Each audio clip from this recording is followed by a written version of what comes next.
stand on our own, and be patriotic and loyal to our own.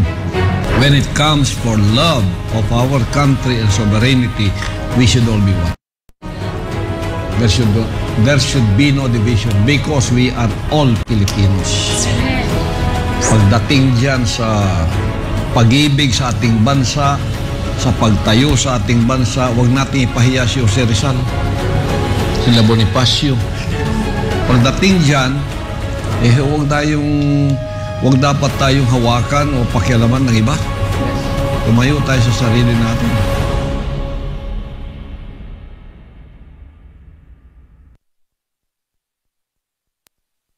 Dami ko nang in-applyan, wala pa rin akong trabaho.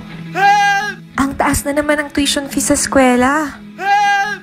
Nakaligtas ka nga sa COVID, hihimatayin ka naman sa taas ng bayarin sa ospital. Help! Ang party list na subok na sumaklolo sa mga kapabayang humingi ng tulong sa panahon ng kagipitan. Piliin ang party list na nagbibigay ng malaking help sa mga problema ninyo. Help Pilipinas Party List! Puwersa ng Pilipinong Pandagat, Ato Nibay. Puwersa ng Pilipinong Pandagat, Ato Nibay. Puwersa ng Pilipinong Pandagat, Ato Nibay. Puwersa ng Pilipinong Pandagat, Ato Nibay.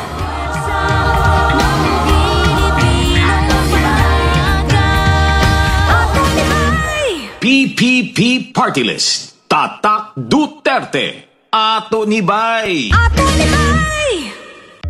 The views and opinions expressed by the program host do not necessarily state or reflect the official views and position of Sunshine Radio DZR 1026 Manila, Suarosug Media Corporation, and Sunshine Media Network International.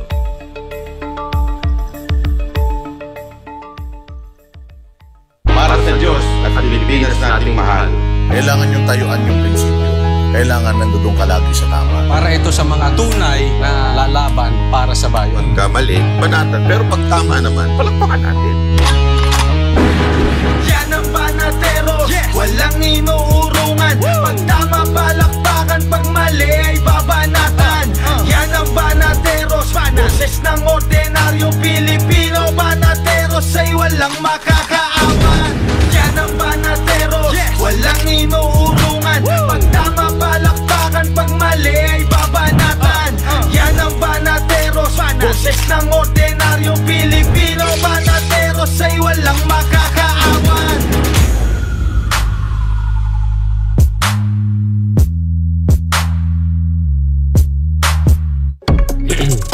Magandang gabi Luzon, Visayas at Mindanao. Kayo ay nanonood ng Banateros sa SMNI. Ako si Coach Oli. Ako naman si Master Judea. At ako naman po si Jay Guevara. At syempre kasama natin si Ka Eric. Yun, Ka Eric.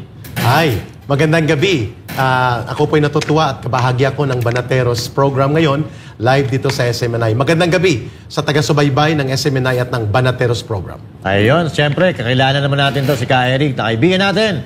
Siya ay former intelligence officer ng CPP, NPA, NDF, Panao, sambayan ng party list, no? Tama ba itong nabasa ko? Tama naman, ano? Tama naman. So anyway, pero bago tayo magsimula, syempre, wag muna kakalimutan, mag-subscribe sa mga social media accounts ng SMNI, like www.smni.com at facebook.com Banateros Official. Kapartner mo sa balita at serbisyo, at mayroon din tayong youtube.com DZAR 1026 News, rumble.com SMNI News, at syempre sa mga social media accounts, so Facebook at YouTube ng Banateros, Master Judea, Coach Oli, Jay Guevara, Boss Dada, and of course Banat Bay. So ngayon, marami-rami na naman tayong pag-uusapan, Ka-Eric, at mga partners na talaga namang kagimbal-gimbal na kaganapan dito sa ating bansang Pilipinas, na parang palala ng palala. Habang tumatagal, lalo tayong pinagtatawanan ng ibang bansa at lalong nabubuwisit ang ating sambayan ng Pilipino. Pero kumustahin muna natin ang ating mga partners. Jay, kumusta ang ating Lunes? Ito, okay naman. Lalo nung nabalitaan ko na ang ating mga kasama dito ay si Ka Eric Series. Yan. Idol yan, idol. Thank you, Jay. Si Coach Oli, no? Na-traffic ata to. Coach Oli, traffic ba? magsasalita na ako. Hindi, kasi simulan ko na agad. Tatanong na ako agad kasi mainit ako dito sa ito eh. Kasi dati kang NPA. Dati NPA. Ito lang mga tanong ko tungkol dati sa NPA. So, kilala mo yung sino-sino mga NPA ngayon? Oo, may mga... Teka muna, hindi pa tapos. Okay. Go. Easy. Okay, go. Pero pag NPA ba, kailangan sigaw ng sigaw? Hindi naman. Kailangan na marespeto ka rin.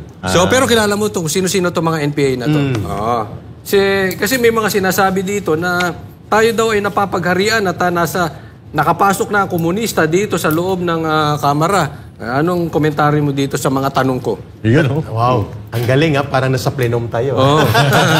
Parang nagpupulong, Jay. Parang nagpulong Coach Oli and Dr. Judea. Anong masasabi mo sa tanong na ito? Kaya, tama po yung observation na yon. Nagkakaroon po ng paghahari-harian at pamamayagpag ang ginagawa ng CPP, NPA, NDF at mga kaalyado nila sa loob ng House of Representatives.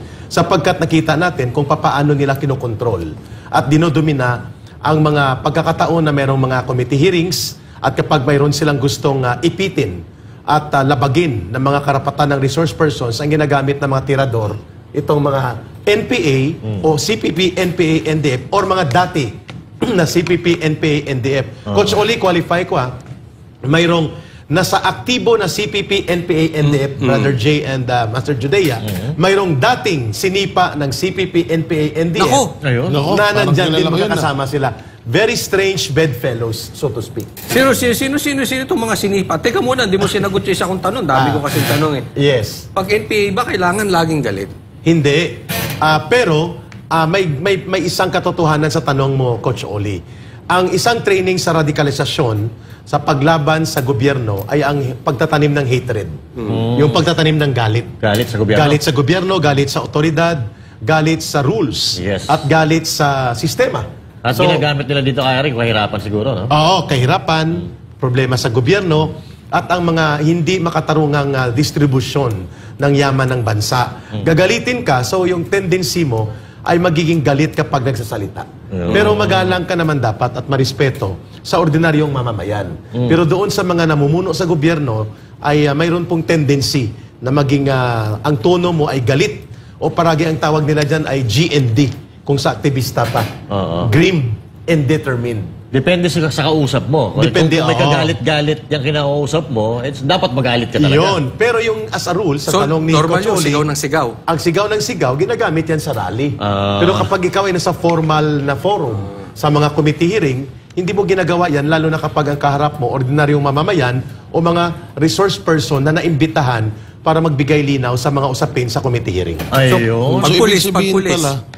Pag pulis, laging sigaw ka na sigaw. Sisigawan mo na pulis lagi. Sa rally. Ginagawa talaga namin yon. Pero yung mga police officers or armed forces officers, may tinatawag doon na prejudice o ready bias. Nandun na yun kasi sa indoctrination namin, nung nandun pa ako sa CPP, NPA, NDF, yung mga elemento ng Armed Forces of the Philippines, mga police, nagkakaroon kami ng natural na pagkagalit kasi ang tawag namin sa kanila, mga pasista, mga berdugo, yun ang tinatanim sa amin not anymore with my situation. So sa tanong mo kung ang mga police ba, ang resource person, kailangan bang sigawan o mga Armed Forces of the Philippines? Hindi po. Kasi yan ay nasa formal na gathering na may mga ina-observe na protocol or ethics of decorum. Okay. So pero bago tayo magpatuloy, siyempre acknowledge muna natin ang presence ng ating kapatid na Banateros na walang iba kundi si Boss Dada. Boss D, magandang gabi sa iyo dyan sa Japan. At siyempre kasama natin dito sa studio si Jay Guevara, Coach Oli, at siyempre ang pinakamalupit, si Ka Eric Selig. Hi, Boss Dada. Yes, magandang gabi mga partners. Yes, hello, good evening. Sa lahat ng mga Banateros worldwide, magandang gabi. Pasensya na, medyo mahina yung internet ko rito eh. Para rin palang Pilipinas dito sa Japan, mahina internet. Okay. But anyway, kahit ganun pa man, kasama natin si Boss Dada ngayon. But siyempre, dugtungan ko lang yung question ni Coach Oli, no? Kasi kanina, Ka Eric, nasabi mo na may iba't ibang tawag sa mga miyembro ng NPA, may mga tiniwalag, may ganito, ganyan. Pero yung maingay dyan sa gusto namin makilala kung ano pinanggalingan, yung maingay dyan sa Kongreso na mahilig mag-contempt. Kilala mo ata yun? Actually, tatlong paksyon na Master Judea, Boss Dada, Coach Oli, and Brother Jay ang nandyan sa loob ng Kongreso na ginagamit as attack operators. Mangbabastos, mangbubuli, manduduro. Ang isang paksyon dyan, aktibo talaga sa CPP, NPA, NDF. Again, I would like to emphasize, si Ka Eric po nag-identify nito, hindi ang Banateros. Yes, okay. At hindi SMNI. Yun, malinaw. Sino po ang isang grupo na ginagamit ngayon bilang operator sa pag-demolish, pangbabastos, pangbubuli, at mga pag-abuso sa kapangyarihan sa Kongreso? Ang mga CPP, NPA, NDF party list, tatlo sila. I will name them.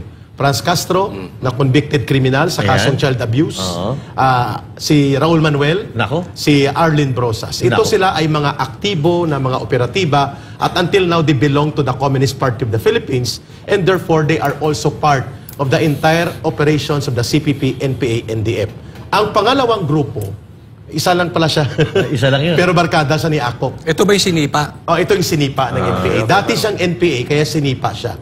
Dahil naging bodyguard siya ng mga asyendero at ng mga politiko sa Negros. Ay, balimbing! Oo. So, NPA siya dati at sinipa at nagbuo ng grupo na tinatawag na RPA ABB. So, parte na siya ng kalaban na ng NPA. Kalaban. Aminin ko sa inyo, isa yan sa primary target namin noon, ng National Operations Command ako. Ang inabot ang boss niya, si Arturo Tabara, dito sa SM Fairview na assassinate. Ang isa si Romulo Quintanar. While Quintanar was the general commander of the NPA before, he was not part of the RPA ABB. Tapusin ko lang, Coach Oli, sige. Master Judea. So, isa si Kalderong NPA, kasi kung may sundalong kanin, Kaldero? May Kalderong NPA. Meron din pala ganun. Yan si Paduano, Kalderong NPA. Ay, pinangalanan na. Yung pangatlo, naman tawag mo kay Akop?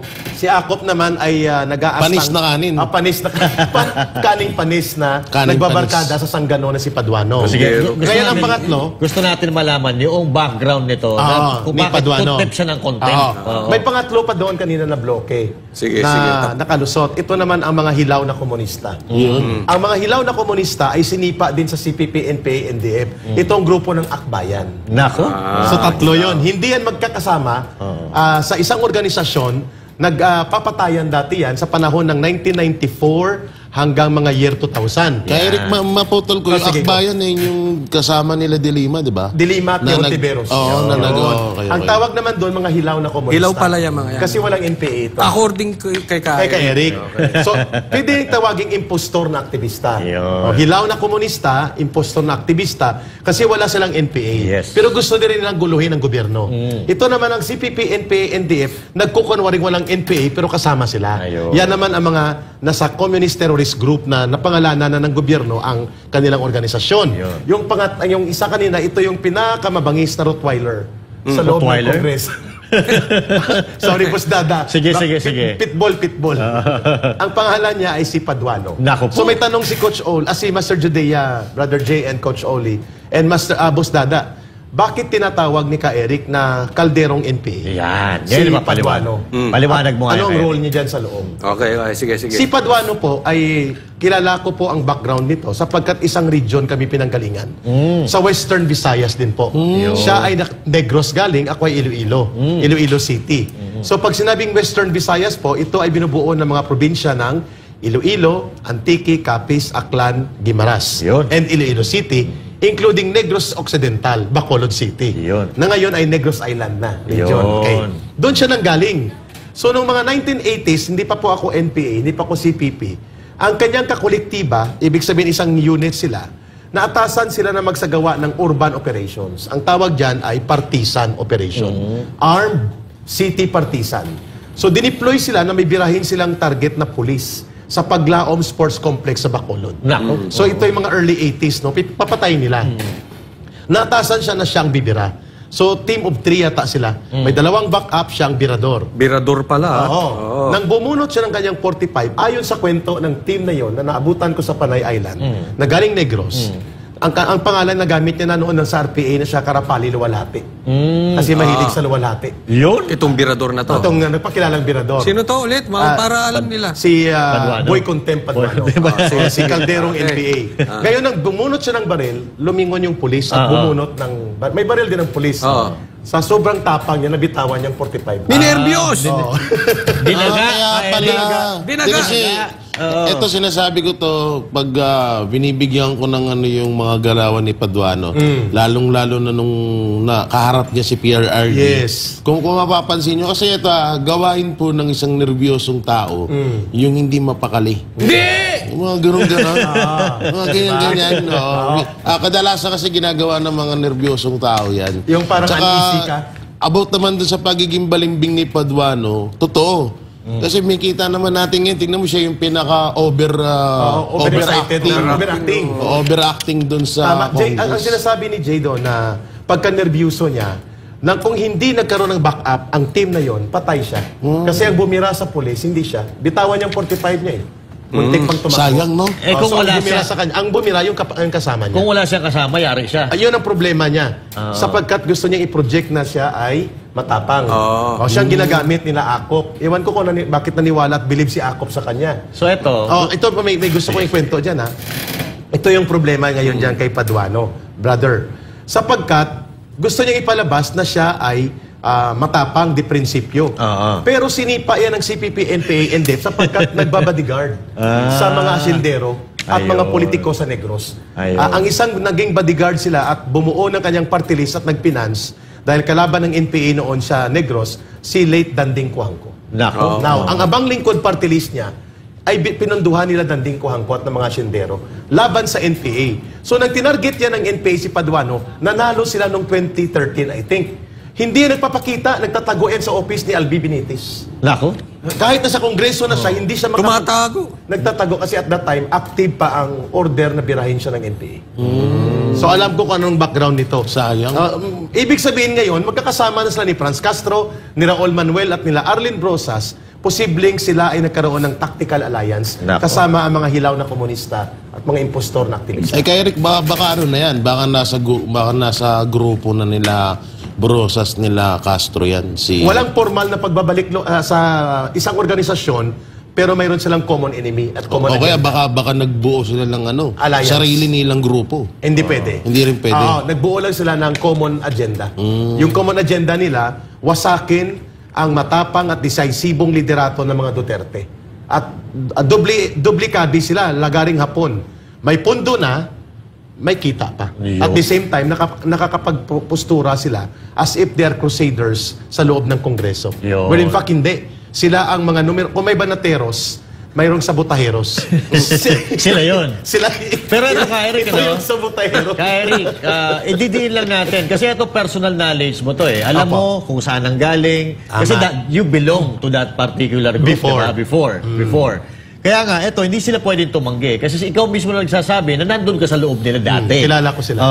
So, ito pala si Paduano, lumabas po pala ito nung humina na yung NPA. Nung nagkaroon ng split. 1992, 93, 94, ang naiwan na platoon ng NPA sa Negros, out of 16 platoons, isang platoon lang. 15 platoons nag-RPA-ABB. Kaya pinagdidisarmahan nila ang mga NPA. At no less than former General Raimundo Jarque, na nag-defect sa NPA, ang nag-confirm na ang grupong yan ng RPA-ABB, including Paduano, at the late Arturo Tabara, ay mga bodyguard ng mga sindero at politiko sa Negros. Boss D, baka may gusto kang idugtong o itanong kay Ka-Eric na malinawan tayo ngayong gabi. Ka-Eric. Boss Dada. Ang tanong ko lang, since sinasabi mo na konektado itong si Paduano sa makakaliwa, safe to say na itong kanyang party list ngayon, kasama doon sa mga listahan ng mga identified na legal fronts ng CPP-NPA. Boss Dada, hindi siya officially part kung hindi alliance. Kasi ang party list ng CPP-NPA NDF na silang bumuo at nagpapatakbo, 4 ang naiwan. Yung Bayad Muna, na tumatakbo pa rin, sila Colmenares, no? Bayad Muna? Bayad Muna. Pinatalsik na dati yan eh. So sa CPP pa rin yun, Boss Dada, at supporter ng NPA. Ang pangalawa, yung Kabataan NPA Recruiter Party List ni Raul Manuel. Yung pangatlo, yung Gabriela NPA Lover Party List. At yung Alliance of Communist Teachers. Yung ni kay Franz Castro. So saan doon ang abang lingkod ni Paduano? Sa tanong ni Boss Dada. Sige. Sila po ay extension ng alliances.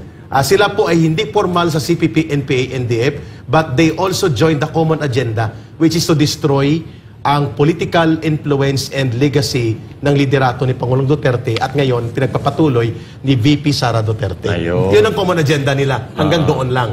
At ang pangalawang common agenda na nakalimutan ko, pera-pera.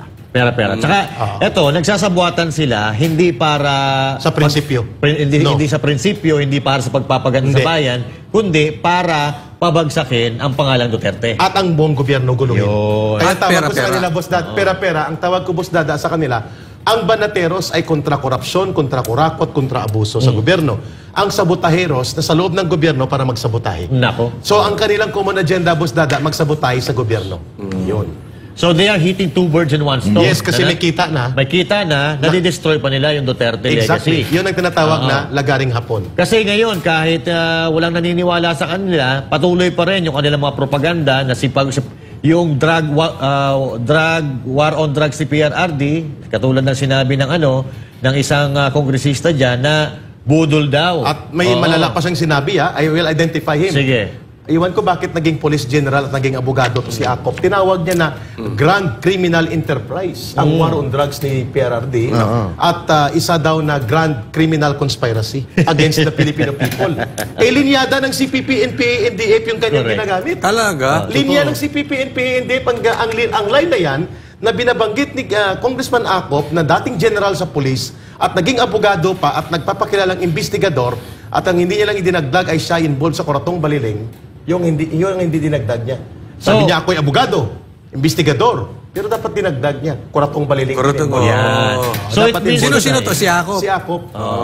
It means to say, Ka Eric, na itong kongreso natin ay infested na ng CBP-NPA. Kasi yung mga lumalabas sa bibig ng kahit yung mga dating pulis, parang ito yung salitain. Propaganda line mismo ni Juma Sison yan. Di ba? Ang line na the grand conspiracy of criminal syndicates pretending to be war on drugs at ang pagtawag sa war on drugs ni Pangulong Duterte as the grand criminal enterprise, linyada ng CPP Central Committee yan sa propaganda na binibitbit ni Akop at pinapalakpakan ng mga hilaw na komunista at ng kanilang mga sabotahero sa pangunguna ni Paduano.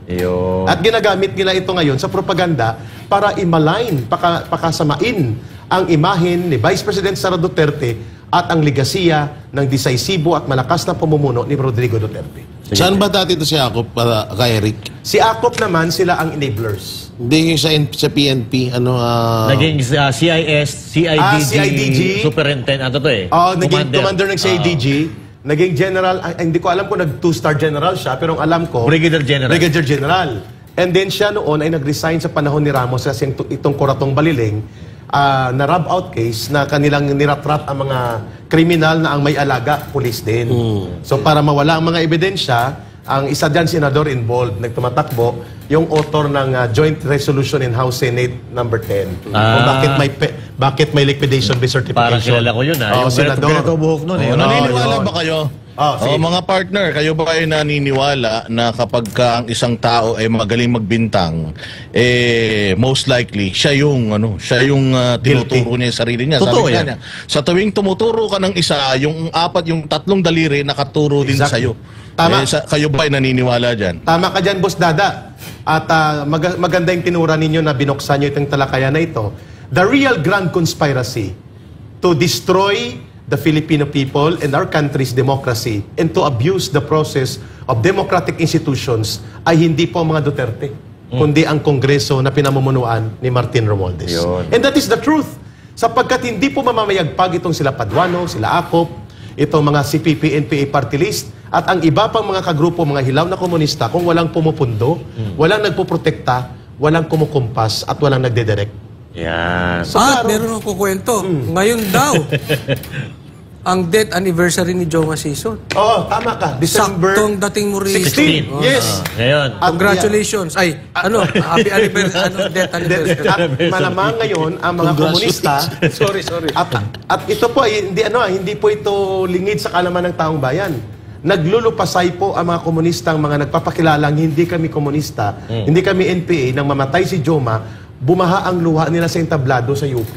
Sa pagbibigay ng parangal. At ngayong gabi, ang mga komunistang mga terorista na nagkukunwaring party list ay nandun, nagbibigay pugay sa 1-year death anniversary ni Joma Sison. Kaya pala may concert kagabi? Yes. Sa Malacanang.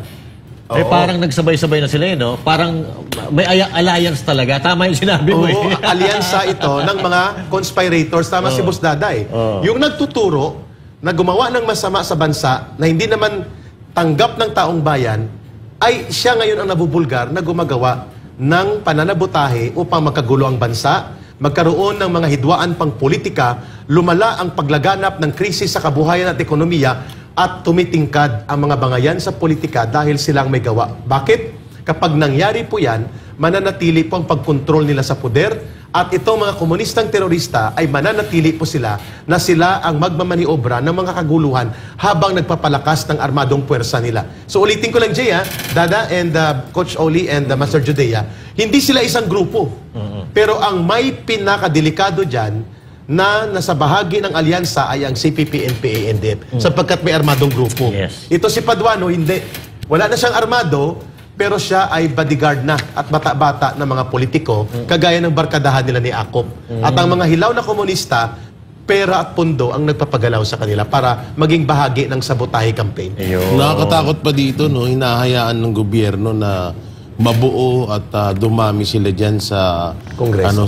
Sa Kongreso. At hindi lang sa Congress, may mga iba pa dyan sa iba't ibang panig ng government. Na samantalang, noon nawala naman yan at tinugis nga yung mga yan, nagkaubos-ubos. Pero ngayon sila pa ang mga may kapangyarihan na magpakontem sa isang attorney, magpakontem sa isang PNP, sa isang general na samantalang gumawa or naging bayani ng bayan natin, naging inilaan ng buhay para sa bayan natin. Nakakalungkot lang isipin na bakit pinagbigyan ng pagkakataon ng presidente at lalo na ng speaker na makagalaw yung mga makakaliwa na yan. Which brings to the question ngayon, Coach Oli, Master Judea and Boss Dada, ang binanggit ni Antinora ni Jay. Ito ba si Karapali Luwalhati o si Paduano ay absuelto na sa mga kasong kriminal na isinampa sa kanya? Walang record kung na-dismiss o hindi. Yan ay tanong natin. Tanong ito Tanong natin. At kagaya ng tanong kung may 1.8 billion pa talaga. Delikado tayo dyan, Eric. Easy. With kapag galit ka pa daw, additional 500K. Boss Dada, magandang tanongin ito sapagkat ang mga pinatay nila ng mga sundalo at pulis, ang sabi ni Major General Orlando De Leon, Marines, sabi niya, sorry for the word, in English please, kasi may mga nanonood na hindi naman marunong kaagad sa English. So, i-translate ko, inihian. No? Umiihi si Paduano sa puntod at libing ng mga bayaning totoong nagtanggol ng demokrasya, mga pulis at sundalo, sapagkat ang pinakulong ng PMA Class 1988 yan. Nako. So, ang word na ginamit ni Major General Orlando De Leon, retired Marines, Paduano is making a feast, feasting on. Iniihian niya ang puntod ng mga bayaning sundalo at pulis na pinagpapatay nila. That is a very strong message coming from retired Major General Orlando De Leon. At nakakabahala yan sapagkat sino po ang nagkakanlong kay Paduano aside kay Akop at sa Congress? Ano po mga krimen niya? Mga pinagpapatay nila, pinag-a-ambush nila. Nagpasori ba ito? Na-absuelto ba ito? Na-amnesty ba ito? These are gray area. 22 PNP, 22 police ang namatay. Di umado doon sa kay Paduano na yun, sa issue nila. Iyon, isa pa yun. At ang daming pinatay ng NPA nung nasa NPA pa siya at nung nasa RPA-ABB sila na dapat mapanagot siya. Lalo na ito pati si Franz Castro. Dahil under appeal siya, samantalang si Pastor Kibuloy ay hindi convicted, may kaso lang, hindi makalabas. At ang mga ministro ng KOGC. Samantalang itong convicted criminal sa Toro Campo and Franz Castro ay hindi nakukulong. At si Paduano na most likely may mga pending criminal cases sa pagpatay sa mga pulis at sundalo, panununog at pangbobomba, at hindi inilalantad ng gobyerno ngayon, sino ang kadler niya? Hindi kaya ka Eric may ex-deal itong mga to? Most likely. Most likely. Sinong kadler? O sinong kanyang maliban sa kay Martin Romualdez sa House Speaker at kay Akop, sino ang nag-handle sa kanya? Pwede ba ito? Nagtatanong na ngayon ng taong bayan. At ang challenge ngayon sa mga retired and active military officers, napakalinaw po ng napakasakit at puno ng emosyon na inihayag ni PMA Class 1982 at retired Marine General Marine Major General Orlando De Leon, inihihian po at binabastos ni Paduano ang libingan at puntod ng mga totoong bayaning mga pulis at sundalo sa kanyang pagpapakulong at pag-abuso sa poder, Boss Dada. Question. May question lang ako kay Eric since na-discuss naman natin itong issue ng mga makakaliwa na sa gobyerno. Meron kasing nagsabi sa akin na isang PMA na retired na ito daw si General Browner at saka itong si Teddy Bagilat, na kilala mo naman siguro yan kung ano din ang affiliation ni Teddy Bagilat. Sila daw ay magpinsan. Totoo ba na magpinsan yung dalawa? Hindi ko ma-confirm, Boss Dada, but may possibility na may bloodline kasi ang mga Browner, nag-migrate yan mula sa Amerika, ang kanilang mga ancestry, at nag-settle sa Cordillera.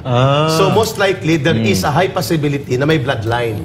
Si Titi Bagilat, bagamat hindi CPP, NPA, NDF, hilaw na komunista ang barkada niya, like sila Hontiveros, at sila De Lima dyan, yung Akbayan Group, malapit siya. Pero tama naman na binabanggit ni Brother Boss Dada na bagamat hilaw na komunista, kaliwa pa rin ang orientation. Wala lang silang direktang armado. So is there a possibility na may bloodline connection sa Chief of Staff? There is a possibility.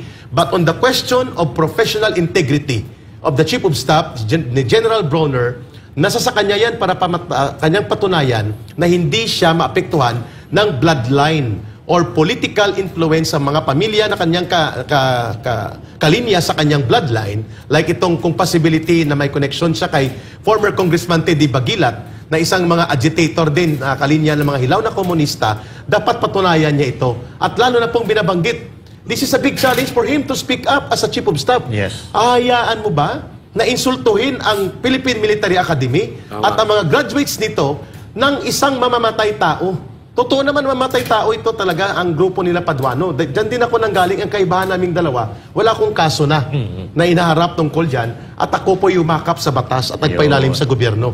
Ito hindi malinaw eh. Sino ang nag-handle sa kanya? Aside sa Congress na pinoprotektahan siya at ng kanyang late benefactor at protector na si former Assemblyman or Congressman Danding Kuhangko na wala na ngayon, sino pa sa gobyerno ngayon ni Marcos ang nagpo-protect sa kanya? So, ibig sabihin, kayo legal yung pagbaba nyo? Oo, nagbalik talaga kami.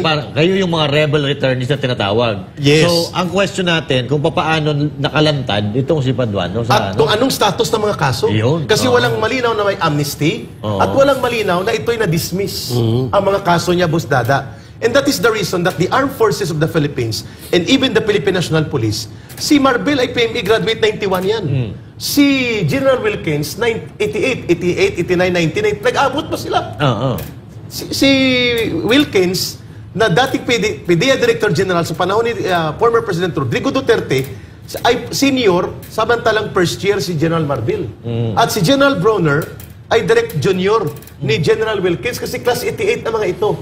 Ang tanong, anong kasalanan ni General Wilkins para ganuntuhin siya? At ang dahil lang hindi nila mapiga na idiin at gawa ng kwentong kasinungalingan si Rodrigo Duterte sa war on drugs, ipinakulong siya. Ito'y napakalaking iskandalo na pwedeng sumambulat sa isang napakalaking krisis among the ranks of active and retired members of the PMA alumni group and even sa loob ng active officers, men and women sa AFP at sa PNP. Saka ito napakarami ng pagkakamali na hindi pa naipapaliwanag, no? At katulad nito si Grijaldo, di ba kaya? Isa pa yun. Si Grijaldo, siya po yung nagsiwalat na pinipilit siya ng 2 kongresista na magsalita laban sa mga Duterte na hindi siya pumayag. Correct. Kaya ang kapalit, nung ginawa niya na yun, kinontempt siya. Tsaka hindi basta-basta contempt yung ginawa sa kanya eh. Pinaresto. Siya ay nasa ospital, bagong opera, pinapuntahan doon ng mga sergeant at arms ng inaresto, idinala doon sa kwarto na pinagdalhan kay Attorney Zulaika Lopez. Sa House of Representatives. House of Representatives. Kung tutuusin, ito dapat kung ikaw ay matinukang tao, yung tao na yan, bagong opera dapat naka-hospital arrest man lang yan. Hindi mo doon dadalhin sa So, pero ang bida dito, Paduano ulit. Kasi siya nagpa-contempt din. Siya nagpa-contempt. At nakakaantig puso po ito. Boss Dada. Ang nagpa-contempt doon si yung taga-Tagig, yung babae. Si Zamora. Si Zamora. Naunahan siya si Zamora.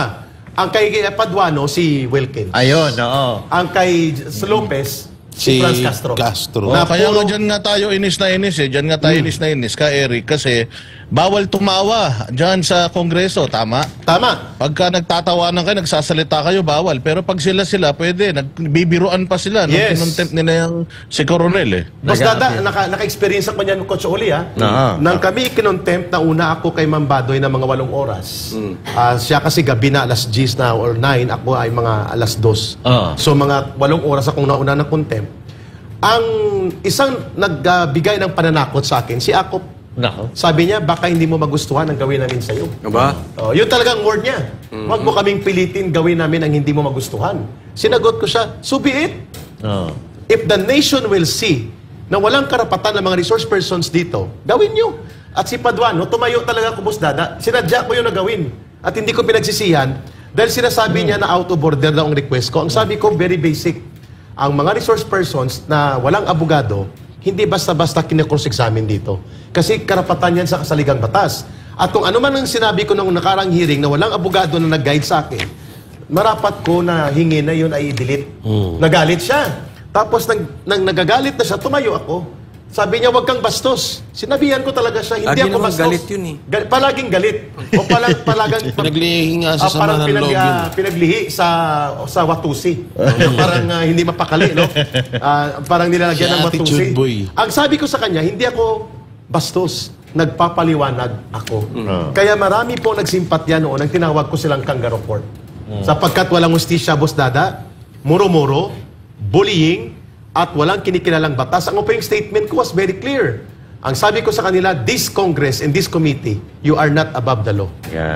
Anniversary nyo rin ata eh. Noong December 5. Mag-iisang taon na. Tapos kahapon kami na Isang taon ng bilis, no? Umabol ka pa. Kay Eric, ano na pala? Kay Eric, nag-upgrade na rin pala ang House of Representatives ngayon, no? Kasi kung matatandaan natin, may ang Korte nasa House of Representatives na. Ang COA nasa House of Representatives. Ngayon, pati pala hospital, meron na. Kasi ultimong si General na kaka-opera lang, doon isinugod, imbis na doon sa hospital. Okay, at nandun na rin po ang BJMP. O yun pa, BJMP, nandun na rin. At maya-maya lang nandun na rin ang New Bilibid Prison. Ilan ba kwarto dyan? Palagay ko dapat magdagdag sila dyan eh. Kasi araw-araw may pinapakontempt sa halos eh. Pero kung mayroon dapat makulong, mula sa galit ng taong bayan sila. Dapat hindi na yan palabasin. At ang malala pa rito, kay Eric, baka yung Malacanang, dalhin na doon. Mukhang kahit wala doon ang Malacanang, ang poder ng Malacanang nandun na. Extension ng Malacanang ata yun. Parang extension ng Malacanang. Extension. So sa madaling salita, parang wala sa Malacanang ang presidente. Kundi nasa House of Representatives ang presidente ng Pilipinas. Extension lang ang Malacanang. At matakin mo, magandang observation, Coach Oling, binanggit ni Jay Boss Dada. The President is the Commander-in-Chief, according to the Constitution. Siya ang Commander-in-Chief ng mga police at ng Armed Forces of the Philippines. Pero ang tumatawag sa Chief of Staff na si General Bronner, hindi si Marcos Jr. Kundi si Martin Romualdez. Si Martin Romualdez. At saka ang nag-a-announce ng increase, Speaker of the House. At saka yung nag-a-announce ng gagawa ng komite o gagawa ng task force. Si Martin Romualdez. Ang nagtutrooping the line at nagsasaludo-saludo sa mga troops. Si Martin Romualdez, ang hindi po ipinaliwanag ni General Bronner, this is on his responsibility. Kinaltasan sila ng 18 billion pesos na para sa modernisasyon at pag-upgrade ng kapabilidad ng ating bansa na lumaban sa external threat at binigyan sila ng toothpick na equivalent ng tag 200 pesos increase sa subsistence allowance from 150 to 350 na pera ng taong bayan yan. So okay na sila. Isa itong kalukuhan. Ang sabi ng isang full colonel kanina before ako umupo sa Banateros program, active full colonel, hindi ko sasabihin ng pangalan, Boss Dada, kasi malamang ma-floating. Sabi niya, niluluto kami ka Eric sa sariling mantika. At binabastos ang aming integridad sapagkat hindi naman nila pera yan, kinaltas nila ang totoong programa para sa development ng armed forces, imbis na dagdagan yan, ay kinawa nilang parang pulubi kami. Na akala namin may increase kami. Yun pala tinanggalan kami ng napakalaking pundo na 18 billion sa modernization. So totoo lang kay Eric, hindi lang sa ano yan eh. Hindi lang sa IFP ginawa. Kundi ginawa na rin yan sa PNP. Ang pinakamasakit pa dito, yung mga politiko, pag binibigyan sila ng budget, bilyon, Samantalang yung mga Pilipino, pag binibigyan ng budget, lalong-lalo sa mga bagyo, sa mga baha, sa katulad sa milyon lang eh.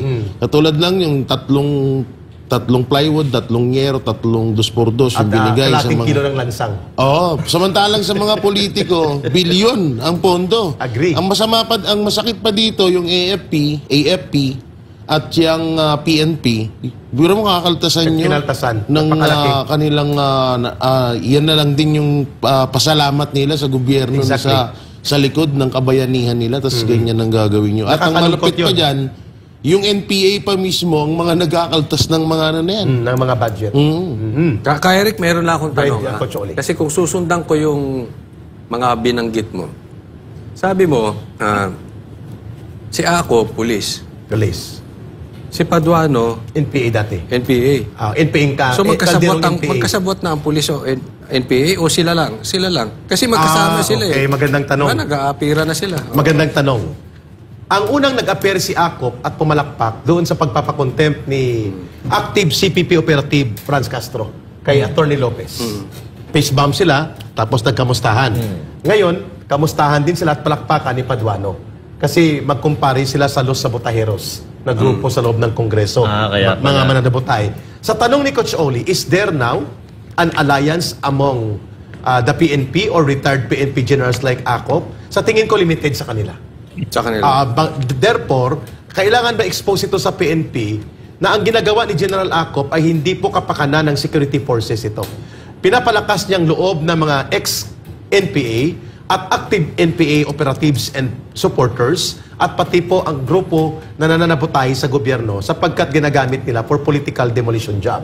So sa tanong ni Coach Oli, ang sagot ko ni Ka Eric, there is no formal alliance right now na pati sa PNP or AFP ay nagkakaroon ng alliance ang mga communist operatives at mga supporters ng NPA sa loob ng Kongreso. I think limited ito sa loob ng Kongreso.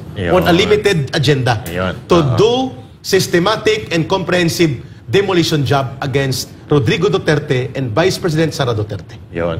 So, base dun sa sinabi mo kanina ka, Eric, no, na tawag dito, dito nga sa mga NPA na nagsasabuatan, at limited, no? Limited. Pero dito kay sa AFP, no. So yung pagpabawas dito ng budget 18 billion. Ay 18 billion. Sa tingin mo, ano yung magiging epekto nito sa Armed Forces of the Philippines? Diba? Dahil yung Armed Forces binawasan. Tapos itong mga kongresista na may leaning sa mga komunista, may pinunduhan 6 billion daw sila ata eh. Oo. So ano magiging nito, implikasyon nito? Napakalaki po sapagkat kung nagrereklamo tayo, binubomba tayo dyan sa West Philippine Sea, sa South China Sea dispute, mahina yung mga barko natin, yung ating war technology capability kulang na kulang, ay ibig sabihin po, isinasangkalan ngayon ng gobyernong ito through dito sa kaltas na napakalaki sa modernization program ng budget ng AFP, ang ating mga sundalo na katay-katayin lang at insultuhin at apak-apakan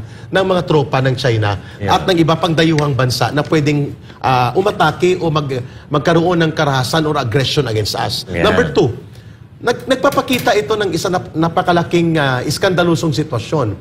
Hindi natin binabudgetan ang ating mga sundalo, binibigyan natin sila ng toothpick at na allowance at gusto nating pasalamatan sila. Subalit ang ating bansa, pinapapasok natin ang mga missile system ng Amerika. Like ang Typhoon missile system. Iniaasa natin sa illegal na pamamaraan ang pagtatanggol ng ating pangsiguridad at pangteritorial na pangangailangan sapagkat bawal po na may pumasok na mga nuclear active missile systems like ang Typhoon mid-range missile na pwede pong nakasalang na ngayon sa North Luzon, sa Ilocos area, sa China at sa mga paligid ng South China Sea. At dahil dyan, para nakampante ng government natin na hindi na tayo mag-budget sa AFP. Tanggalin natin ang budget, gawin natin ayuda, bigyan natin sila ng toothpick, at gamitin natin sa electoral and political bribery, bahala ng Amerika na magpapasok ng missile system nila. That is a scandalous travesty of the Constitution. Grabe. Illegal po ito. Illegal nga eh. Katulad ng uranium na nakapasok. Uranium na 100 kilograms. 100 kilogram. Na nawala biglang investigasyon. Walang update, walang news, walang statement from the President or from the Malacanang. Parang alitagtag drug case din. Nawala rin. Nawala rin. So para talagang wina-wash out talaga nila lahat ng mga pinag-uusapan na tatama sa kanila. Correct. Parang ganun ang nangyayari. Boss D, baka may gusto kong ihabol. Na question kay Eric or Okay anything. naman, wala naman na. Oo, lahat naman na ipaliwanag naman ni Ka Eric at importante lang kasi para sa akin talaga malaman yung ng isa sa mga yung pinakamataas na posisyon diyan sa armed forces doon sa mga makakaliwas. Importante na yung pinuno, hindi ba? Importante malinis. Correct. Walang affiliation sa mga makakaliwa, lalong-lalo na kung ikaw ay nasa armed forces. Kasi ang daming mga sundalo na na nagbubuwis ng kanilang buhay para lang sa pagligtas sa ating mga Pilipino. Kaya talagang importante para sa akin yun. Yung mga itinatalaga ng pamahalaan natin ng mga pinakamatataas na posisyon dyan sa armed forces, pati sa mga sa PNP, talagang kapita-pitagan at kailangan walang bahid. Yeah. Boss Dada, narinig kaya ni General Bronner.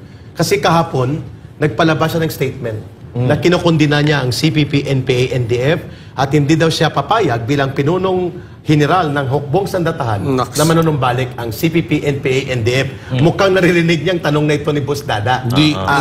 Pero may punto si Boss Dada. If you are leading a security sector agency... Napakaganda nun. Yes, go. Go ahead, Boss Dada. Hindi, totoo. Ganda sana nun, kung totoo yun. Yung sinasabi ni General Browner, napakaganda nun. Kasi ganun naman dapat, hindi ba? Dapat talaga walang doubt sa puso, sa isip ng mga Pilipino kung pinaglalaroan ba tayo. Kasi sa totoo lang, sa panahon na yun, napakahirap magtiwala. Ang dami kasi ngayon mga lip service Dami nagsasalita, pero iba naman talaga yung ginagawa at iba naman talaga yung mga yung mga likaw ng bituka. Kaya gustuhin man nating maniwala, sa panahon ngayon, napakahirap ibigay talaga sa kanila yung tiwala na yan. Tama ka, Boss Dada, and I conform to that, lalo na sa loob ng Kongreso. If the generals, the leadership of AFP and PNP will remain silent na sa pagpupuna ng ganitong, sabi mo nga, Coach Oli, unholy and very questionable na mga accommodation of alliances sa mga komunistang, teroristang grupong nasa urban operation, hilaw na komunistang impostor na nagkukunwaring aktivista, at grupo ng mga dating NPA na ngayon ay magkakasabwat na, kung hindi po yan mapupuna, ang ating nangyayari ngayon na sitwasyon, sabi ni Boss Dada, parang hinahayaan natin ng ating gobyerno ay pasukin ng mga mapangwasak na puwersa at tayo pa nagpapacilitate kung hindi natin ito tututulan, lalo na kung hindi magsasalita ang security leadership ng ating bansa. That is a valid observation. Yeah. Maganda naman yung sinabi ni Browner. Yung sinabi lang ang maganda doon. Pero yung pinaka-meaning doon, wala talaga. Kasi isipin mo, isa kang general, isa ka sa mga leader, hindi mo ba alam ang nangyayari sa Pilipinas ngayon? Hindi mo ba alam nangyayari? Hindi mo ba nakikita na halos puro NPA na yung nagmamanipula sa lalong-lalo na dyan sa Congress? Correct. Diba? So parang nakakalungkot lang na isang leader, parang wala ding alam. No, gumaya ka pa dun sa isa, lahat na lang nang tatanong sa kanya, wala siyang alam. Ikaw din, wala ka rin alam. Pero ito kunin ko yung sinabi mo kanina ka, Eric, na may nakausap ka na isang high-ranking official, Colonel sa PNP na nagsasalita AFP against what's happening to our country today. So, ako naniniwala pa rin ako na etong ibang mga kapulisan natin at ibang armed forces of the Philippines, yung mga kasundalohan natin, naghihintay lang yan ng timing para... Kasi ngayon, di sila pwede magsalita Kung active. Kung active. Kasi pag nagsalita sila, sila ay non-partisan, di ba? Non-political. Supposedly. Dapat hindi sila nagsasalita. Pero dapat, magsasalita ka man lang doon sa mga nakikita mong hindi maganda sa ating gobyerno, di ba? At lalo na kapag delikado na, ang pangsiguridad na kalagayan ng ating bansa. Boss Dada, habang nandyan ka pa, banggitin ko na to, Coach Oli, Brother Jem. Parang maalis si Boss Dada. Oo nga kasi parang... nandyan pa. Medyo nag-freeze lang. Pero nandyan pa siya. Ito pong gusto kong banggitin. Ang pagbusisi sa confidential fund at ang inatake nila si Vice President Sara Duterte is already opening a nightmare. Bangungot po ito sa security sector. Bakit? Hindi lang po dito pwede nilang tirahin si Vice President Sara Duterte. Pwede rin nilang tirahin later on kapag nawala na mga Duterte si Marcos. Na mga komunista. Madali na lang. Kasi madali na mahina siya. At titirahin na nila pati ang Intelligence Service of the Armed Forces of the Philippines, National Intelligence Coordinating Agency, National Security Council, sapagkat walang pumipiyok na binubusisi nila ang mga intelligence project, binubusisi nilang intelligence operations at confidentiality of information related to confidential programs in pertaining to security programs. Hindi lang po ito usapin na may ina-allege silang korupsyon kay Inday Sara, which the Commission on Audit hindi po nakakita ng ganong report. Yes. Ito'y napakadelikado kapag hindi pinuna ang ganitong taktika na gagamitin ang committee hearing upang atakihin ang confidential and intelligence security fund ng gobyerno sapagkat binubuyangyang natin ang ating pangsiguridad na kakayanan sa mga kalaban ng Estado na nagtatago ngayon sa loob ng Kongreso through party list operations na kinakanlong ng liderato sa House of Representatives. Ayun. Matitindi yung binitawan mo, kaya. May question. Sige, Boss Dit. Bitawan mo na yan. May tanong ako, isang mabilis uli ng tanong para sa akin, para kay Ka Eric. Sige. Masasabi mo ba, Ka Eric, na sa tinagal-tagal na laban ng CPP-NPA na maging mainstream dati silang underground masasabi mo ba na ngayong panahon ni Bongbong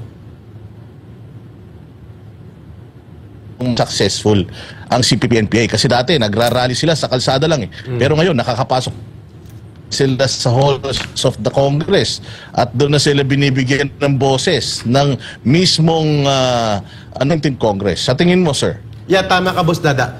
There is a high level ng pag-unlad ng kanilang taktika sa parlamentaryo. Dati sa kalsada sila at mantakin mo, hindi sila masyadong napapansin at hindi nga nako-cover masyado unless magkaroon ng pukpukan sa rally. This time around, cover sila, pinupunduhan sila, pinoprotektahan sila, at may plataforma sila in the formal channels of the government like Congress. Pambihirang pagkakataon po ito, Boss Dada, na nangyari.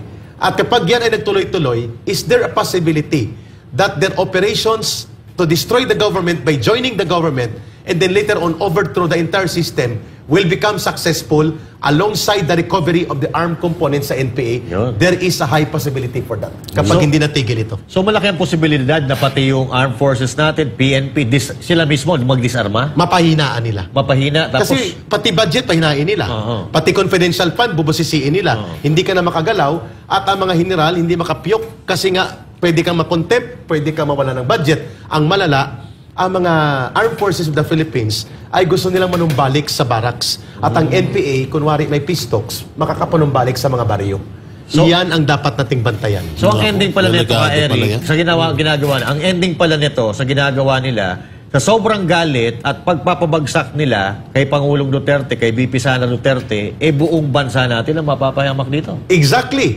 Iyan ang dahilan kung bakit napakahalagang episode na ito ng gabing ito ng Banateros. Because we are opening the real talk on why our national security situation is now under attack, not because of the Duterte, but because of the conspiracy na nangyayari ngayon na halos hindi mapigilan ng ating Armed Forces of the Philippines at ng Philippine National Police at mga security sector leaders na nagaganap sa loob ng Kongreso. At ang sabi nga ni Boss Dada, nagkakaroon ng pag-angat ng antas ng kanilang pagka-infiltrate sa government never seen before in previous situation na nasa kalsada na ang kanilang parliamentary and political struggle. This time around, may pondo, may plataforma, may formal channels of government protected at ang higit sa lahat ay nagagamit nila ang poder para magkaroon ng kaguluhan sa ating bansa. Okay, so malinaw. Jay, may question ka? Hindi kasi naano ko nga na upgraded na nga. Kasi nung mga panahon ng NPA, nasa bundok, nasa kalsada, ngayon, nasa Congress na, may pondo pa. May pondo pa. Yun ang pinakamalala doon, may pondo na kaya nilang gamitin yung mga pondo na yon para ipang-recruit ng mga kabataan at ibili ng armas. At ibili ng mga armas. Kasi kung matatandaan natin, nung panahon ni Joe Masison, lumapit pa ng China yan para lang bigyan sila ng mga armas nung panahon na yon. Ngayon, hindi na nila kailangan yun na lumapit sa ibang bansa para magkaroon lang sila ng armas, kundi sila na mismo kaya na rin lang mag-provide nun kasi nga may pondo na sila. Which brings me to the point of Boss Dada. Briefly lang ito na rejoinder. Napakaganda ng sinabi ng Chief of Staff kung sasamahan niya ng gawa. Yun. Walk the talk. Walk the talk, ika nga. Hindi yung puro salita. Kasi parang nangyayari pagka may question, sasagot lang, pero hindi naman natin nakikita sa gawa. Pero yan, marami pa tayong pag-uusapan regarding dito sa ating talakayan ngayong gabi. Pero pansamantala, mag-break po muna tayo. Huwag po kayong aalis at magbabalik po ang programang Banateros. Yan ang Banateros, walang inuurungan. Pag tama palakpakan, pag mali ay babanatan. Yan ang Banateros, boses ng ordinaryong Pilipino. Banateros ay walang makakaawan. Kung leader ka, talagang dapat tumpak ang ginagawa mo, lalo na sa pagsugpo ng kasamaan. Leaders should not be a terror to good conduct and should protect its citizens by instituting systems of fairness and equality. Leaders should not be a terror to good conduct. Proverbs 17:15, he that justifieth the wicked and he that condemneth the just, even they both are abomination to the Lord. Dami ko nang in-applyan, wala pa rin akong trabaho. Ang taas na naman ang tuition fee sa eskwela. Nakaligtas ka nga sa COVID, hihimatayin ka naman sa taas ng bayarin sa ospital. Ang party list na subok na sumaklolo sa mga kapabayang humihingi ng tulong sa panahon ng kagipitan. Piliin ang party list na nagbibigay ng malaking help sa mga problema ninyo. Help Pilipinas Party List.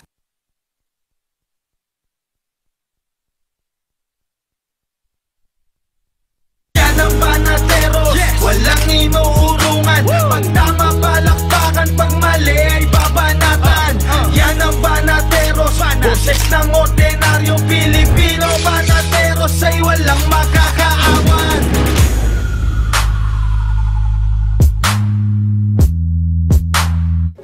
At ang pagbabalik. At syempre, eto at nagbabalik ang Banateros. Dito lang yan sa SMNI. Kasama pa rin natin si Ka Eric Celis. At Ka Eric, regarding dito sa issue ng red tagging. No? Sige.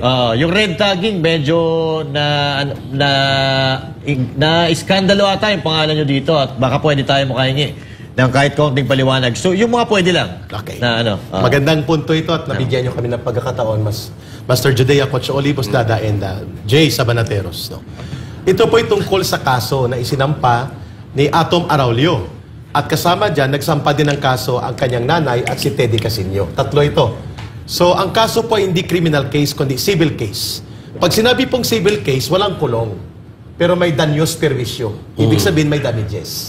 Kaya ang... huli pero hindi kulong. Huli or may desisyon pero hindi kulong. Yun po, klaro tayo doon. So, yung kanilang kaso na isinampa ay moral damages due to wounded feelings. Yung parang pinangakuan ka ng pag-ibig tapos tinalikuran ka. Nako! Nun. Pagka-pag-ibig na naman yan Wounded feelings. Parang ganun ang ibig sabihin. Nasugatang puso. Nasugatang puso. Tapos sleepless nights. And emotional stress. Dahil daw, tinawag namin silang konektado sa CPP, NPA, NDF. Yan ang nature ng case. Pero ang totoo nito kay Eric, hindi ba? Huwag mo nang dugtungan. Baka malagdagan pa. Nagulat ako sa punchline ni Coach Oli. Ani Master Judea. Hindi naman ba totoo? Yun nga sabi ng mga taong bayan. Bakit hindi ba totoo? Tanong lang ang sagot dyan, pag yung tanong ni Master Judea, siya makakapagsabi nun. Hindi ako. Dininay ba niya? Hindi. Dininay nila. Dininay nila. Sabi nila, hindi kami CPP, NPA, NDF. Pero hindi nila kinapagdina ang CPP, NPA, NDF. In fact, pinapalakpakan pa rin nila at pinagtatanggol. Na ito pong nangyari kay Atom Araulio case, no? Nagkaroon po kami ng requirements under the rules of procedure sa court. Kahit civil case, may stricto na rules. One of the rules, Boss Dada, Coach Oli, Master Judea, and Jay, ay mag-submit ka ng pre-trial brief. Yung pre-trial brief, parang folder yun ng iyong mga posisyon, mga testigo mo, ebidensya na gagamitin mo, parang summary ng iyong gagawin sa court. So both ang complainant at kami, na mga defendant, na-delay ng 1 day ang aming abogado. Kasi at that time, nandun din siya sa Congress. Sino ba abogado yan? Ang abogado natin ay taga Pinoy Legal Mind. Volunteer lawyer siya. Si Attorney Mark Tolentino. Ayun, so hindi ko naman siya sinisisi kasi at that time, loaded sila nila Attorney Rolex Soplico sa Congress. Kasi kinakatay ang ating SMNI franchise. Yeah. Ng mga taong member ng tinatawag nilang Quadcom ngayon. Sila din, the same people. So, na-delay ng 1 day. Pero mahigpit pa lang rules sa court, Boss Dada. Pag na-delay ka sa pre-trial brief, parang basketball, default. So, hindi kami pinapresent ng ebidensya, testigo, at kung ano-ano pang trial defense. Wala kami sa hearing. For more than 1 year, ang nag-hearing sila Ato Maraulio lang. Wala kaming ebidensya maliban doon sa aming affidavit lang. Hindi kami nakapag-present. Hindi kami nakapag-cross-examine. That is a miscarriage of justice. Paano ba nangyari kay Eric? Kasi nga na-delay sa pre-trial brief, nag-rule ang court. Wala na kayo. Magde-decide kami according lang sa sinubmit nyo. But you will not be able to present. Ngayon, humabol si Atty. Mark Tolentino sa Court of Appeals, dininay ng judge. Kasi sabi ng judge, while you are appealing to the Court of Appeals na payagan kayong makasama sa trial, itutuloy ko ito because discretion namin yan na hindi entertainahin hanggat walang ruling ang Court of Appeals. Pwede kami mag-proceed. Minadali ang trial at minadali ang desisyon. At itong nangyari, naging tuloy, ang unang namayagpag at nagbulgar nito ay ang CPP online platform na bulatlat.com. Sa pangalan pa lang, napakasama ng name. Bulatlat. Parang bastos ang pangalan. No? Bastos eh. Bulatlat.com. Sa ibang salita parang binulgar or naungkat. Doon po nalabas ang desisyon. Doon ko nakita, may desisyon na. We were not even informed about that. Kahapon or Friday lang yata naka-receive si Atty. Mark Tolentino ng desisyon ng court. So, hindi pa po ito tapos. Sa mga gumagamit po dyan ng kwentong ito na may red tagging na naganap, wala pong red tagging. Ito po ay issue ng moral damages. Sapagkat hanggang ngayon, dito sa Banateros, clarify natin walang batas na nagsasabi na may krimen na red tagging. Even sa konstitusyon, even sa revised penal code, or any special law. There is no law defining or penalizing the word or the crime red tagging. Therefore, something that is not being covered by the law is not existing. So, ibig sabihin, dito sa nangyari sa inyo, hindi na naman dito nasunod yung due process? Yun. Exactly yun ang argument ni Atty. Mark Tolentino sa Court of Appeals. Bigyan kami ng pagkakataon na mag-present ng evidence, mag-cross-examine sa kanilang testigo at mag-testify ang aming mga testigo din. Hindi ito pinayagan. So, ibig ko pong sabihin dito, aabot po ito definitely hanggang sa Korte Suprema. At ang punto de vista dito na sinasabi natin, hanggang ngayon po, hindi po napatunayan ng desisyon sa Ato Maraulio case na may red tagging na nagaganap. Sapagkat there is no law that defines or penalizes red tagging. Walang krimen na red tagging. Pangalawa, there is no provision or any decision of the Supreme Court na nagsasabi na may red tagging. At pangatlo, yung binabanggit nila na tagumpay sa Diduro case. Diduro was a collective ko dati sa CPP sa Iloilo na nagtago ngayon sa Germany as asylum seeker. Inakyat sa Supreme Court ang kanyang writ of amparo. Petition ito for protection laban sa isang Army General na nag-retire na sa 3rd Infantry Division. Ang sabi ng Korte Suprema ay mali dito ang RTC. Dinismiss Ibalik sa RTC Region 6, magkaroon ng hearing. That was the decision. Pero may tinatawag Coach Oli, Boss Dada, and Master Judea na isang rider. Ang tawag diyan sa prinsipyo ng batas, obiter dictum. Kung sa atin, Coach Oli, footnote. Hindi siya desisyon. Parang inilagay siya, isiningit. Kung sa sentence, by the way. So the decision was about... PS, I love you. Yung PS, I love you. Alam niyo, nung narinig ko yung salitang rider, biglang may umano na naman yung one rider. Dapat may manalo naman ako nainis. So klaro mga kababayan, hindi po kami makukulong. But we do not want to give that kind of moral victory to the CPP, NPA, NDF, sympathizers, operators, benefactors, and supporters. Kaya lalaban po tayo dito. Yan pong mahalaga na wala po katotohanan na tayo ay dinesisyonan on red tagging. So, tama nga, no? Sige, tanong muna. Kasi, speaking of red tagging, kasi kanina, pwede mo sagutin o hindi mo sagutin. Okay lang, walang problema sa atin. Kanina may nakausap ako na abogado at sabi niya, wala naman talaga sa batas yung red tagging na yan. Pero in connection, no? Kasi kanina may mga pinangalanan ka na eh. Meron pa bang doon sa meron pa bang members dyan na hindi mo pa napangalanan? Sa Congress. Pwede mong hindi sagutin, ha, kung gusto mo. Pero dudugtong ko lang din, no, para isa na lang, kasi aakyat nyo pa yan sa Court of Appeals. May nagtatanong dito, si Josefina, sabi niya, di po ba kapatid ni Browner nasa Court of Appeals? Yeah, I think, oo. Kapatid niya, yung babae. Na-appoint yata na justice sa Court of Appeals. Yeah, I heard about that. Yes. Hindi ko ma-confirm kung siya yun, but I heard about that, na may kapatid siya na na-appoint sa sa Court of Appeals as justice. Ngayon ang tanong ni Coach Oli, iaakyat ito sa proseso ng batas hanggang Korte Suprema, at mayroon pa ba kung hindi na pangalanan ng mga konektado sa CPP, NPA, NDF? Right now, yung tatlo po yung kilala. Pero ang mga staff nila at mga consultants ng ACT Teachers Party List, ng Gabriela Party List at ng Kabataan Party List, lahat ng ito, mga staff nila, mga CPP din po yan. Na nag-ooperate actively sa loob ng Kongreso. Napakadelikado po kasi Jay, nakalimutan kong sagutin kanina ng sabi mo at gusto ko tong banggitin sa kay Boss Dada. One of the objectives namin sa CPP, NPA, NDF, ang tawag namin dyan, bureaucracy infiltration. In simple words, pag-infiltrate sa government.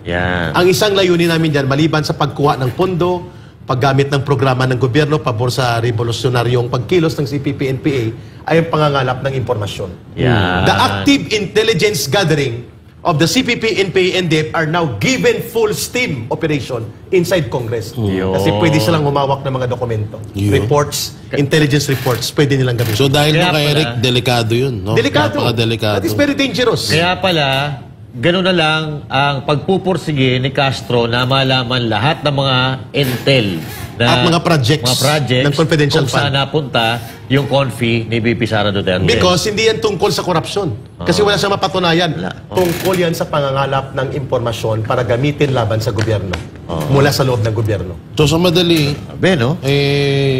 bakit hinahayaan yan? Na alam na, sa akin na, sa palagay ko, alam din ng presidente yan. Alam ng lahat yan. Ng mga leader dyan. Alam nila yan na... Sana.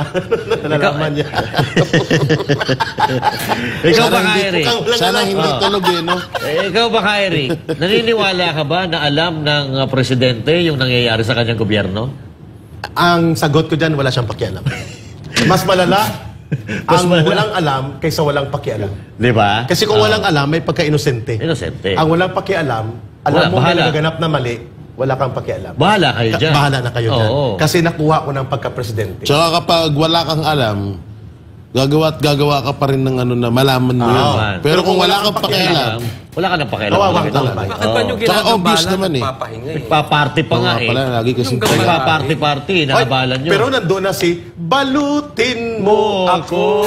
Sino? Ganyan. Nag-hug na, nag-group hug na. Nagsama-sama na yung mga tao na walang prinsipyo. Yun. At tinatawag nila dati na ang pinakamalalang kurakot at kawatan sa history ng political history ng Pilipinas ay ang mga Marcos. Pero group hug na sila kagabi sa beso-beso na, no? But anyway, kay Eric, gustong-gusto pa natin pahabain itong talakayang ito. Kaya lang, nandiyan na si Radman Rio. Hindi, joke lang yun. Last message sa ating mga kababayan bago tayo magtapos para naman, siyempre, maitatak sa isipan ng mga tao na nanonood ngayon yun na pag-usapan natin ngayong gabi. The price of freedom is vigilance. Ang pagbabantay at pagmamatyag sa demokrasya ay tungkulin ng mamamayan.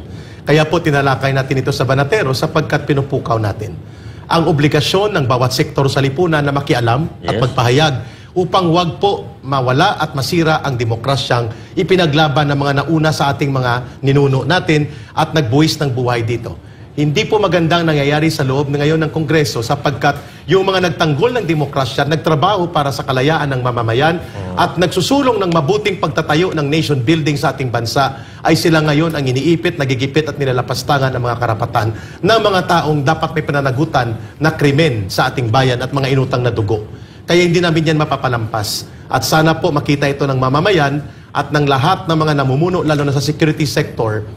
The destruction of our government and our democracy may not come from the streets right away, but it will come definitely from inside the government if we will not do something about this very scandalous, tactical opportunist alliance na nagaganap ngayon among the CPP, NPA, NDF, and their factions with the faction of political forces na nagkokontrol ng pundo at kapangyarihan sa lower house. Yan. At ito pati rin yung ating mga ordinaryong tayo, na mga ordinaryong mamamayan, may papel po tayo dito sa ating bansa. Ang papel po natin, magsalita po tayo pag may nakikita tayong mali. Pagka, wag na nating ipagtanggol ang mali. Katulad sa nangyayari ngayon May mga tao pa dyan na talaga namang mali na pinagtatanggol pa. So, tayo, na mga ordinaryong Pilipino, maging bahagi po tayo ng solusyon. Boss D, maghingi ko sa iyo ng 1 minute kasi inutang ko ito kanina, please. Sige. Magpapasalamat ako muli sa programang Banateros na ito na nagkaroon tayo ng ganito init na talakayan na nagpupukaw sa mamamayan para makita nila ang bigger picture sa pangyayari. Pero hindi ko po ito palalampasin. Nabatiin po ang suki ng Banateros at ng Pilipinas nating mahal at labang kasama bayan. Si Nanay Adela. Nanay Adela. Na magbe-birthday na nanay ni Ma'am Helen. Ayun. Happy birthday po. Wala na akong utang Nanay Adela. Happy birthday. Boss D. Last message. Sige. Ito ang mensahe ko lang. Napaka-importante ng party list system sa Pilipinas. Kasi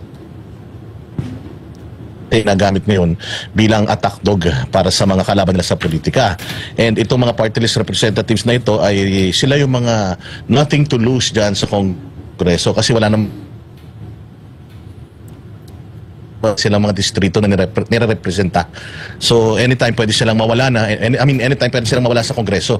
Kaya sobrang importante ng party list representatives at the party list na mga grupo at napakagagaling ng mga party list ngayon dito sa ating hanay. Nandiyan po ang Ipanaw party list, nandiyan ang Bisaya Gyud, nandiyan ang PPP party list. So mamili na lang po kayo sa mga yan para palitan na po natin yung mga party list na supposedly nagre-represent sa mga Pilipino na mukhang iba naman ang kanilang talagang agenda dyan sa Kongreso.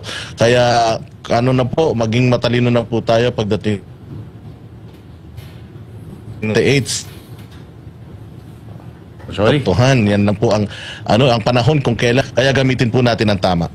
Kocholi, matitindi yung mga binitawan dito ni Ka Eric. Pero alam nyo, walang pangkwenta yun. Mamaya, may binulong siya sa akin Ano yun? I-discuss ko sa vlog ko mamaya. Nag-vlog pa talaga no? Hindi. Dami pumupuri sa'yo, Ka Eric. So, i-promote mo naman yung party list mo. Opo. 2 numero po ang huwag niyong kalimutan sa balota. Ang una po, number 52. Yan! Si Pastor Kibuloy po ay ang simbolo ng matino na alternatibo ng totoong leader na para sa bansa, sa Diyos at sa mamamayang Pilipino. Righteous leader po ang embodiment ni Pastor Kibuloy. Hindi siya politiko, kundi righteous leadership ang kanyang binibitbit and real good governance. Number 52 po yun At open season pa naman po ito for promotions of political agenda. Electoral season naman pagpasok ng taong 2025. So 52 and number 18. Ayun! Ang number 18 po, ito naman ang party list ng mamamayang Pilipino. Favorite number mo yan. So 52 and 18. Birthday ko yun. Ang total niya, huwag nyo lang i-total. Hindi, sobra. 52 and 18. Ako nga, ang total niya. Okay. Edad ba ni Franz yan?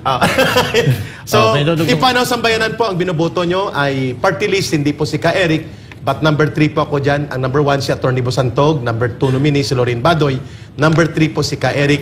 Ito pong party list na para sa mamamayan, tribo at katutubo at para po sa seguridad at kapayapaan ng ating bansa. Ang masaklap lang yung sinabi ni Boss Dada nga kanina na katotohanan, isa lang po kasing pwedeng iboto sa party list. Yes, correct. Hindi, sa senador, 12. Pwede 8, pwede 7, pwede 6. Sa party list, pag sumobra ka ng isa, invalidated ang vote. Kaya 52 po ang numero sa balota ni Pastor Kibuloy. Sumusuporta po kami sa kanya sapagkat siya po nagbigay ng buhay at bagong landas sa aming pagtahak sa kapayapaan sa pamamagitan ng kanyang kabutihang loob dito sa SMNI. At number 18 sa Ipanaw Sambayanan. Yun. Ako, Choli, dadagdag ka pa? Wala na ako na muna para si Jay na magbabasa nun. Sige.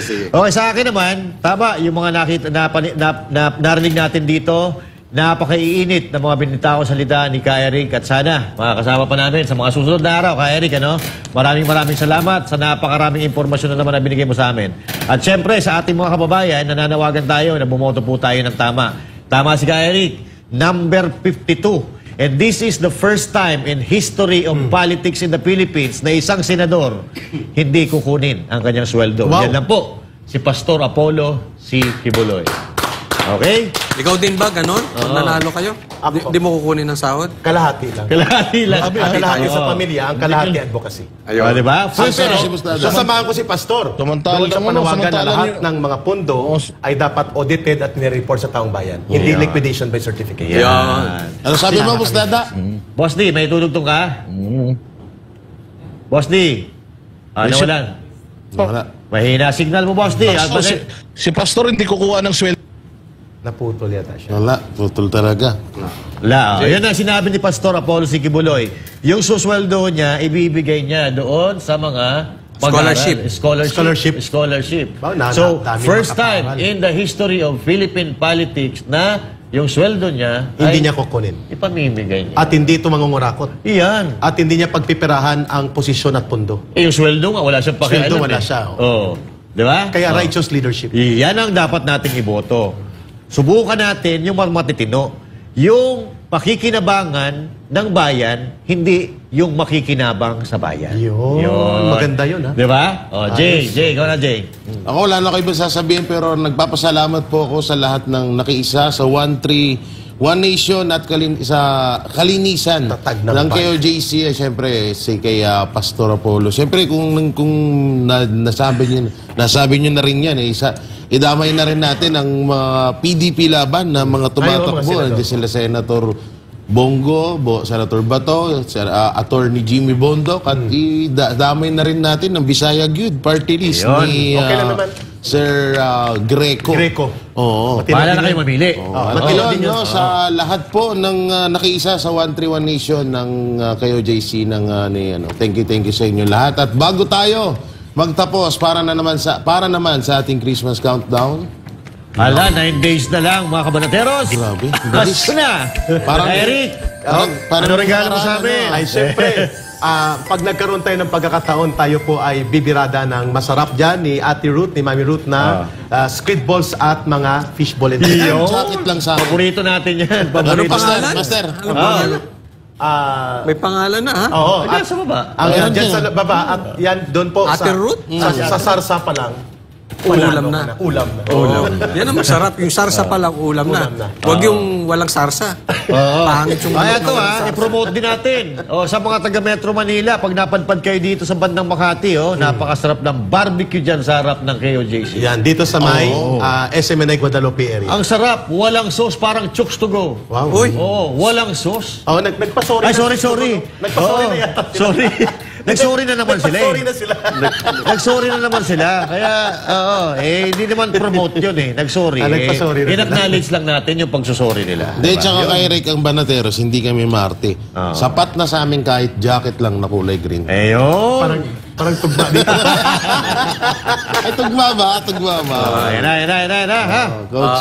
At meron akong gustong sabihin ka, Eric, pero ikaw na magsabi nito dahil kaibigan tayo Dito? Sige, okay. Mga kababayan, kita-kita po tayo uli. Mga Banateros, dito lang sa SMNI. Pag tama, papalakpakan. Pag mali, banatan. At kasama ko po si Coach Oli. Ako naman, si Master Dea. At ako naman po, si Jay Guevara. Ako naman si Boss Dada nandyan pa. Boss Dada? Boss D. Ako naman si Boss Dada na Chappy. Siyempre. Eric. At si Eric po, para sa sambayan ng Pilipino. Maraming salamat SMNI at dito sa Banateros. Para sa Diyos at sa Pilipinas. Para sa Diyos at Pilipinas nating mahal. Chappy. Ang galing mo sa timing. Para sa Diyos at Pilipinas nating mahal. Kailangan yung tayuan yung prinsipyo. Kailangan nandudong ka lagi sa tama. Para ito sa mga tunay na lalaban para sa bayan. Magkamali, banatan. Pero pag tama naman, palakpakan natin. Yan ang Banateros, walang inuurungan. Pag tama, palakpakan. Pag mali, ay babanatan. Yan ang Banateros, boses ng ordinaryo Pilipino. Banateros ay walang makakaawan. Yan ang Banateros, walang inuurungan. Pag tama, palakpakan. Pag mali, ay babanatan. Yan ang Banateros. walang makakaawan.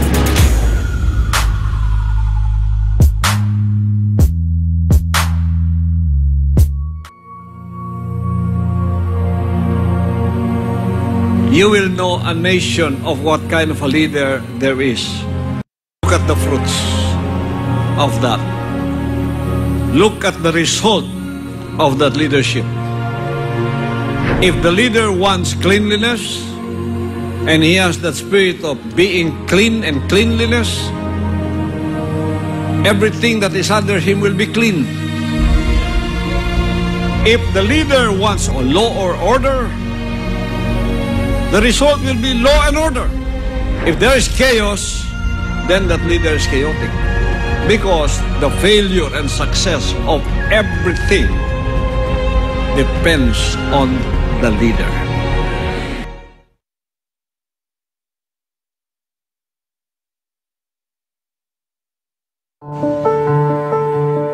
Mula noon hanggang ngayon, walang nagbabago sa tungkulin ko sa inyo.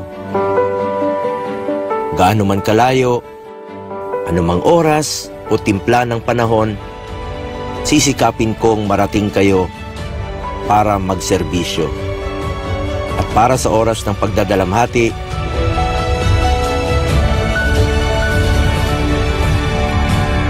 makapaghatid ng kaunting ngiti. Ngayong Pasko at bagong taon, sana po ay serbisyo at malasakit ang ating aginaldo. Dami ko nang in-applyan, wala pa rin akong trabaho. Ang taas na naman ang tuition fee sa eskwela. Nakaligtas ka nga sa COVID, hihimatayin ka naman sa taas ng bayarin sa ospital.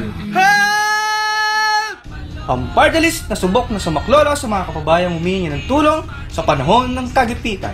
Piliin ang party list na nagbibigay ng malaking help sa mga problema ninyo. Help Pilipinas Party List!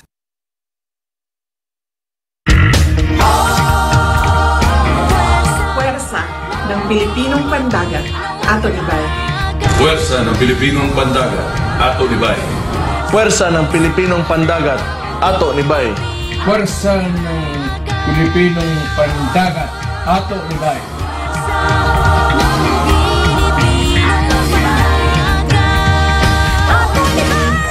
PPP Party List. Tatak Duterte. Ato Nibay. Ato Libay!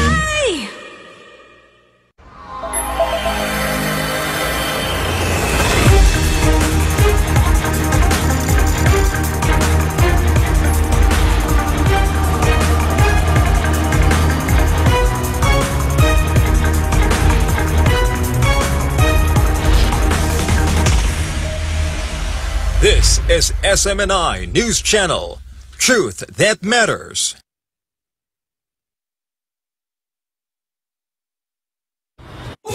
Subscribe to SMNI News Channel and turn on the notification bell to keep you up to date. Also visit our official social media accounts and join our community on Viber and Telegram.